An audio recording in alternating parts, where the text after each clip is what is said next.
There's a breakthrough, it's 99% solved. The Degamo case is 99% solved. Ganito kakumbinsido si Justice Secretary Jesus Crispin Boying Remula matapos matimbok ng mga tauhan ng National Bureau of Investigation o NBI ang umani isa sa mga mastermind sa pagpatay kay Negros Oriental Governor Gob.Degamo. Ayon kay Remula, patakas na ito ng maaresto ng NBI sa hindi rin muna tinukoy na lugar pero hindi anya ito sa Negros Oriental na aresto. The NBI was able to catch a main player. Name we have not yet discussed. We have never discussed here. But practically, I would say, in my own reading of the situation, one of the masterminds was caught today. Kasabay nito, ipinakita din sa media na Remula ang waiver of confidentiality ni dating Negros Oriental Governor Pride Henry Teves na pumapayag na masilip ng mga otoridad ang kanyang bank accounts at phone records para makatulong sa investigasyon sa kaso. As a private citizen, I just did what I had to do, but immediately I offered myself to be available anytime they called for me. Then I made a waiver of all my bank statements, bank transactions, other financial transactions, phone logs, emails, everything. I opened it up, I gave a waiver. Yes po, as well as the corporation that I represent. Pero, duda dito ang byuda ni Governor Gob.Degamo. Ang pera nila, wala sa bangko. Nasa mga phone, mag-waiver siya. Certainly, a person can have 2, 3, 4, 5 cell phones. At saka pag nag-discuss ba kung sinong papatayin, ini-email ba yan? Hindi naman po. Nitong Webes, na-recover ng PNP CIDG sa sugar mill compound ng pamilya Teves sa bayan ng Santa Catalina ang mga personal na gamit ng hinihinalang mga gunmen sa pagpatay kay Degamo. Kasama dito ang ilang ID at sunog na damit ng mga umanay pumatay kay Degamo. I was in discussion with the prosecutors today, and I told them to study it properly, to make sure that we do not take any false steps or make any false moves. We are confident na we have a case against the suspects, and it is now leading to the mastermind or to the possible masterminds. So nagra-wrap up na lang kami.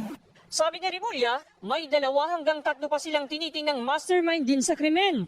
Nangako si Remula na ididetalye sa Lunes kung anong pagkataon ng naarastong umano'y isa sa mga masterminds na itinuturo din ng iba pang mga suspect na nasa kustudiya na ng mga otoridad. Sinabi naman ni dating Governor Teves, huli silang nagkausap ng kapatid na si suspended Congressman Arnolfo Teves Jr. mga 4 o 5 araw na ang nakararaan.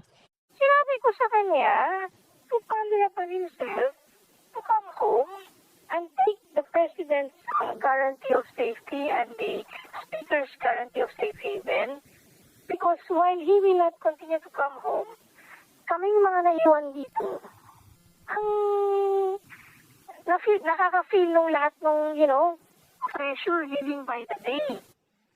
Kumbinsido si Teves na hindi itataya ng Pangulo ang kanyang pangalan kung hindi matitiyak ang kaligtasan ng kanyang kapatid sakaling umuwi na ito ng bansa.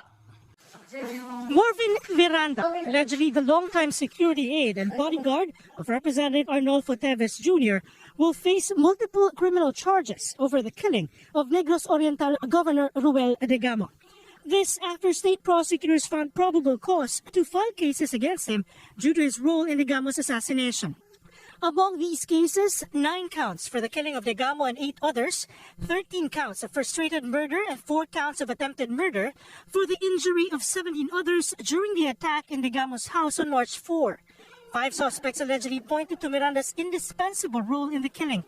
He allegedly conspired with 10 other suspects who had earlier been charged. Si Marvin ang una talagang bukang bibig nila. Although we already had an idea about him before that. He just affirmed our studies on his role here. Alleged to be Teves' bagman, Miranda was arrested in Antique on March 27 during a so-called hot pursuit operation. Remula had earlier described Miranda as the director and casting director of the operation, as he supposedly recruited assassins and acquired firearms, while Teves allegedly acted as the executive producer. On Tuesday, Remula confirmed reports Miranda had already been arrested in 2020 for a plot to kill Degamo. He was supposedly sentenced for a lesser crime and was undergoing probation when Degamo was killed. In a 2020 Facebook post, Degamo identified Miranda as one of those behind the assassination attempt. Miranda is currently under the custody of the National Bureau of Investigation with the 10 other suspects. On Tuesday night, a woman who identified herself as Miranda's mother visited him at the NBI office in Manila, accompanied by Attorney Reynante Orseo, a former DOJ Undersecretary who had introduced himself as Miranda's lawyer. Kaya nagpupunta dito para sabihin kay Marvin na kami ina-appoint ng nanay niya para maging abogado niya. Unfortunately, for the past 2 days na pumunta ako dito, I was not allowed to enter even on the second day. But Remula refused to recognize Orseo and did not comment on his claim that Miranda's right to choose his own lawyer was violated. Remula also denied the claim that the transfer of suspects to Manila was a form of harassment. Well, no comment on that. That's what we do to be able to secure them, because we found that they were not safe in Dumaguete, and that everything can happen in Dumaguete, and that the place is living in fear, was living in fear, and probably people are still not yet open to having them there. Kasi nga, sobrang na ang trauma ng tao sa violence sa Negros Oriental, kaya that's something that we have to decide as law enforcers. On Tuesday, Remula is set to meet with other stakeholders to discuss additional cases that may be filed against Miranda and even Teves, who remains outside the country. They will also discuss who might qualify as state witnesses. Meanwhile, President Ferdinand Marcos signed a new administrative order Monday, creating yet another special task force to prevent the spread and escalation of violence in Negros Island and the rest of the Philippines. It will be headed by Interior Secretary Benhur Abalos and co-chaired by the heads of the Departments of Justice and National Defense. Included in the new task force of the Philippine National Police, Armed Forces of the Philippines, the NBI, the Social Welfare and Health Departments, as well as the Presidential Assistant for the Visayas. This task force is separate from the 2 earlier task forces, one of which was created solely for the purpose of solving and investigating Degamo's killing, while the other was to dismantle all tentacles of violence in Negros. Degamo's widow welcomed this development.